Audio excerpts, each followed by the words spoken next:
Hey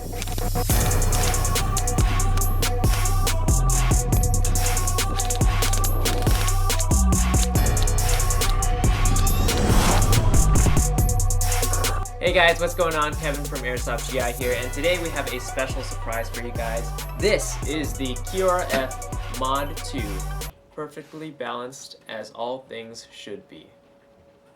Before we get started, I'd like to remind you to hit the subscribe button if you haven't already. If you enjoy watching our content, show us some love by liking the video, and ring the bell to make sure you get notified whenever we drop new content. We appreciate you all. Huge thanks to KWA for allowing us to check out the sample model of the QRF MOD2. Keep in mind, since this is a sample model, things are subject to change, but it is as close as we can get to the final product. So let's go ahead and get into some of the features that are offered.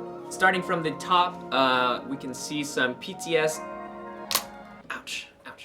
PTS flip-up sights on the rear sight and front sight. They are adjustable for windage and elevation, so that's awesome, and also removable if you don't want them there. The PTS sights are sitting on top of a monolithic rail section that leads into the handguard, which looks very aggressive with the angled cuts in the very front, as well as the kind of indents in the middle that allows you to get a very natural grip, as well as the Picatinny section that sits in front of your hands and acts kind of like a pseudo hand stop, which looks really nice and actually feels very nice in the hands. The handguard of this gun leads into the muzzle brake, which is the orange tip of the gun, but it is more red than orange, and it is actually fully metal compared to the cheap plastic of other guns. It does have a metallic kind of red anodized finish to it, and it looks very natural on the gun. I would actually consider leaving it on instead of just taking it off and breaking it. But if you do want to take it off and put on a black one, in the sample box we did get a black version of the muzzle brake, but no promises if it is included in the final version. Hey, this is Boaz, the video editor for Airsoft GI.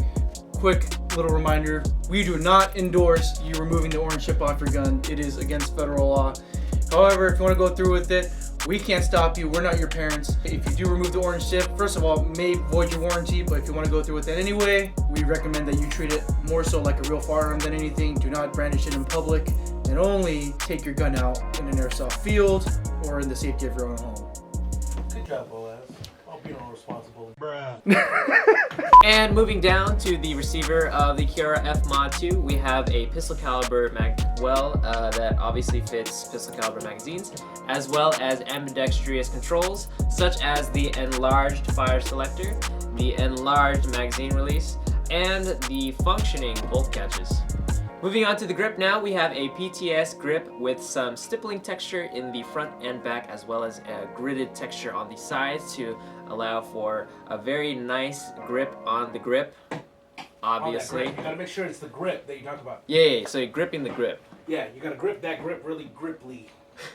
For a tighter controls, and that doesn't make any sense.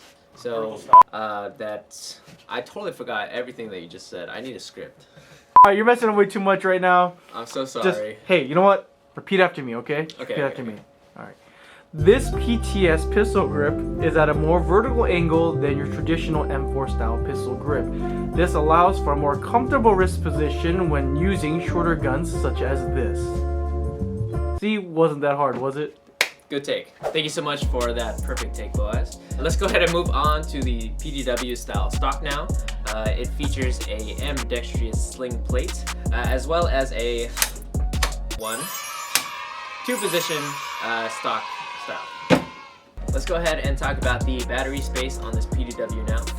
Removing the butt plate on the back here, you can see that there is a Tamiya connector as well as a fuse box here, and plenty of space for any stick style 11-1 LiPo.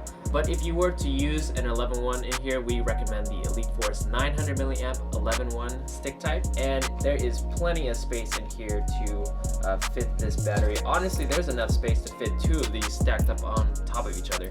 The only gripe I have about this gun though is that the battery connector is Tamiya. I personally prefer Dean's, so if you were to Dean's this gun, do not remove the fuse box, or else it will fry your gun.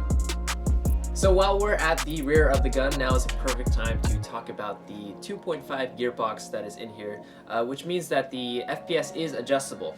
And to adjust that, you just grab the wrench that you always have on the side of your sleeve, and you stick it back here.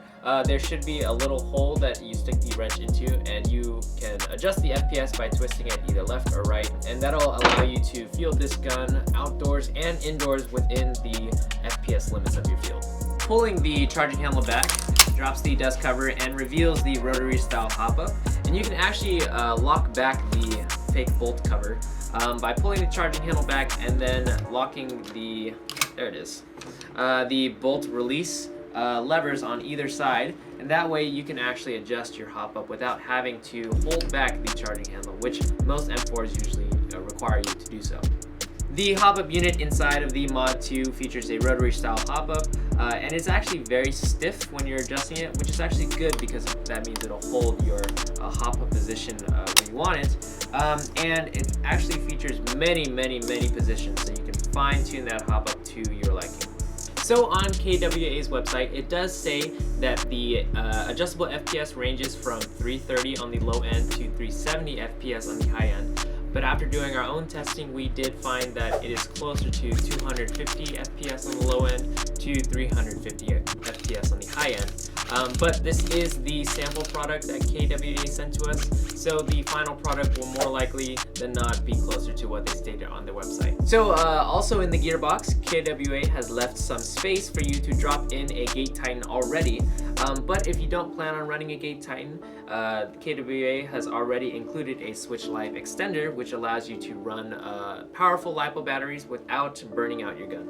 The QRF MOD2 also features a 7-inch inner barrel that is 6.05 millimeters, which is standard for all KWA guns and allows all of their line of firearms to be very accurate right out of the box. Okay, let's go ahead and talk about the mags now. So the QRF MOD2 uses proprietary mags specifically for this system.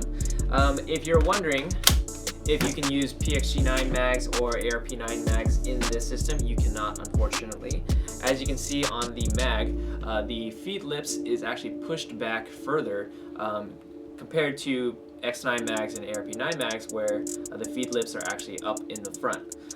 Interestingly enough though, you can use TK45 mags, like this one, on the QRF MOD2. Just like that, and vice versa. And this is actually my preferred setup. I would love to use the TK45 mags on the QRF MOD2 just because this little grip well on the bottom, grip whatever it is, it actually looks really nice on the gun, and it allows you to get a good hold on it once you're reloading and taking out mags. Another thing I want to highlight about the QRF MOD2 mags is that on the side at the very bottom are these little square dimples that allow you to go in with either a marker or some paint. Basically, it allows you to paint in some numbers so you can label your mags and keep a count of them, as well as a real lifestyle ammo counter on the back. So the KWA QRF MOD2 is available for pre-order at airsoftgi.com and is being offered for $319.